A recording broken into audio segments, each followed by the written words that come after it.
Torrbana says, in one video you said you did not consider atheists to be your primary identity, and in another you encouraged atheists to read Alan Watts. I gotta do more Alan Watts videos. I gotta crystallize my message about Alan Watts and talk more about it. And I haven't been, because I want to do it right, and that requires me to sit down and write up a script and get it together, and I haven't gotten it together yet. But yeah, okay. Encouraged atheists to read Alan Watts and get the surprise of their life. So what do you consider your primary identity to be? Well, okay, first of all, as I said in the video that you're mentioning there, atheism is nothing without theism. I mean, you know, people maybe don't... hold on, why is that there?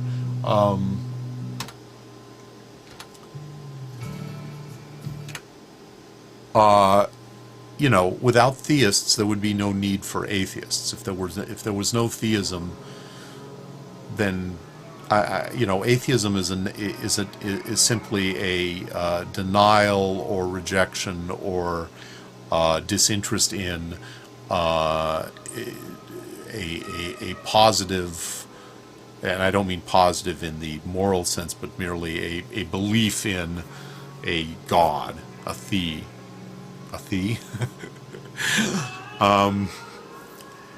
You know, so obviously it can't be your main identity, and when people think of themselves that way, I want my message to my fellow atheists is just remember that when you're being an atheist, you're being a reactionary, and there are sometimes good reasons to be a reactionary, but it's not something you should, you know, the silliest thing I have ever seen on YouTube that I can remember was a video that the Rational Response Squad put up, where they went to an atheist convention and got drunk and filmed themselves drunk, and all they were talking about was how awesome it was when they realized there was no God.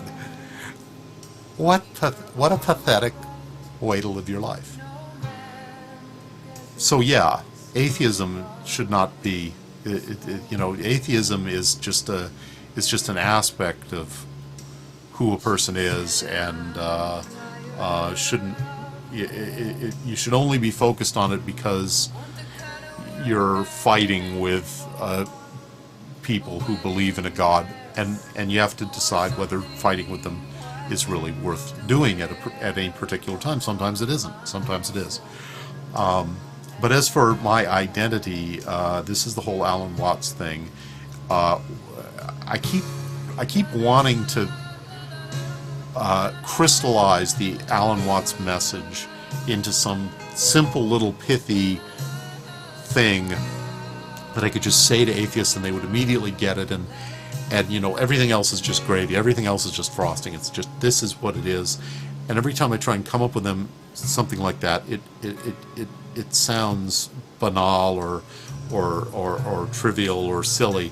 But one way of talking about it is that Alan Watts made me realize that the idea that we are all one, that you are one with the universe, that all these kind of new agey platitudes are scientific truths. They are, to the extent that anything is objective, they are objectively true. You literally are the universe. You are the universe. That the distinctions that you make, that are built into our thinking, they're only built into our thinking.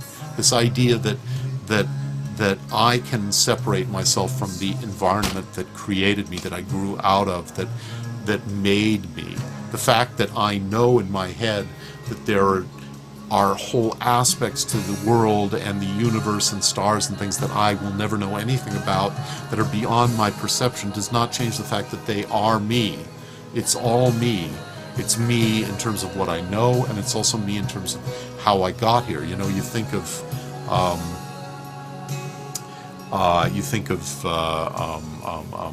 what am I trying to say here?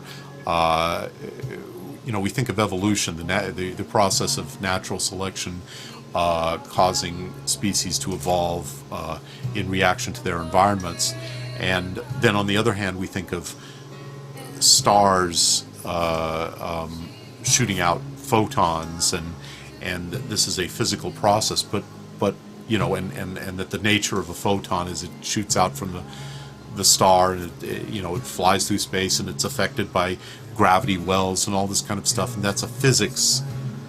That is the behavior of physical things, whereas then there's this natural thing, evolution. But another way of looking at it, and it's a way of looking at it, is that the natural selection, that you, me, evolution, is also the behavior of photons shot out from stars.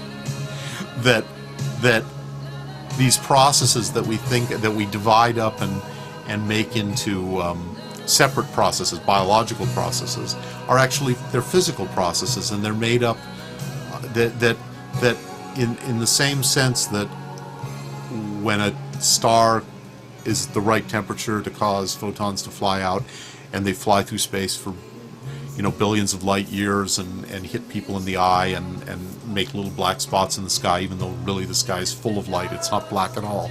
The only thing that makes the sun black, the sky black at night, is the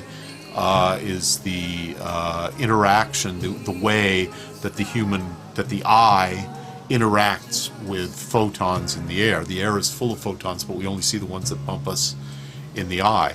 And so at night the sky looks black, but it's full of light. And that's an example of how you and the universe are mutually interdependent, and it's like an onion of interaction, of interdependence, to the point where you realize that all distinctions are conditional and limited, and these absolutes that we think of, here's me and everything else is out there, all this kind of stuff is an illusion. It's a it's a trick of the mind. It's something that it's useful, and it's part of the process of being, but ultimately we are all one big thing. And if you want to call that thing God,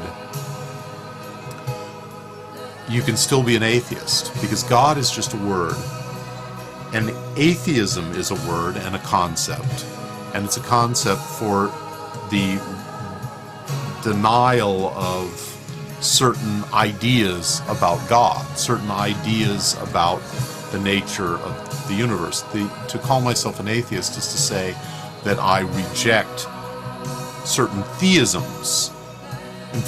One might say you reject all theism, but that doesn't necessarily. This is not the way to end a hugely long video with a half-assed version of something that's very important. But basically, when we're talking about religions and beliefs that people have, we're talking about beliefs, we're talking about ideas. We're not talking about reality. And to be an atheist is another idea. And it's an idea that is related to other people's ideas.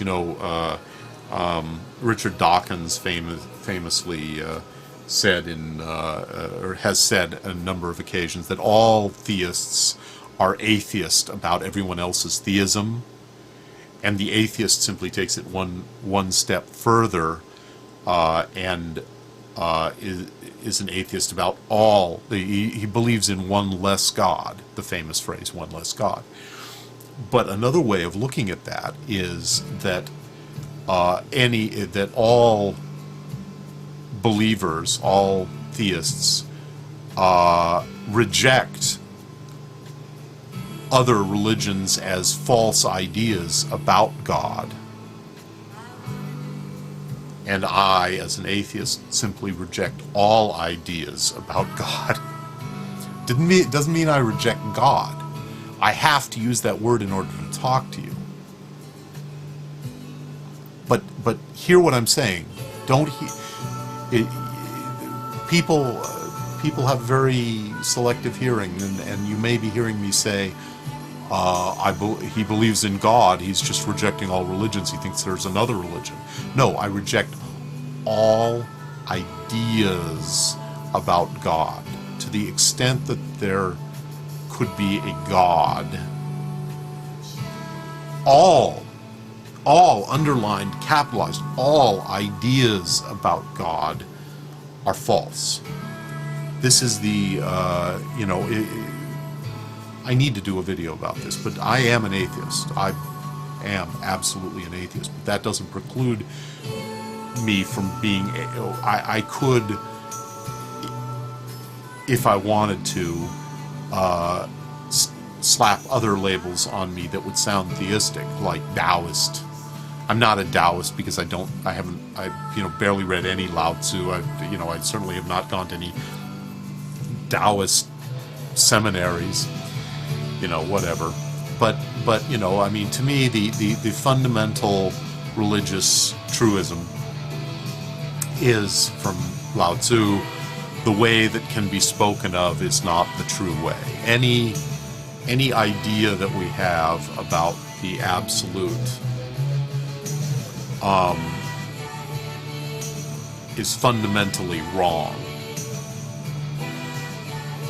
because the absolute is not an idea and cannot be encapsulated in an idea.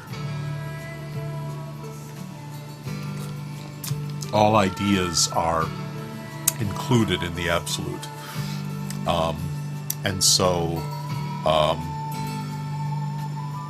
I think that the term atheist is useful, but conditionally useful.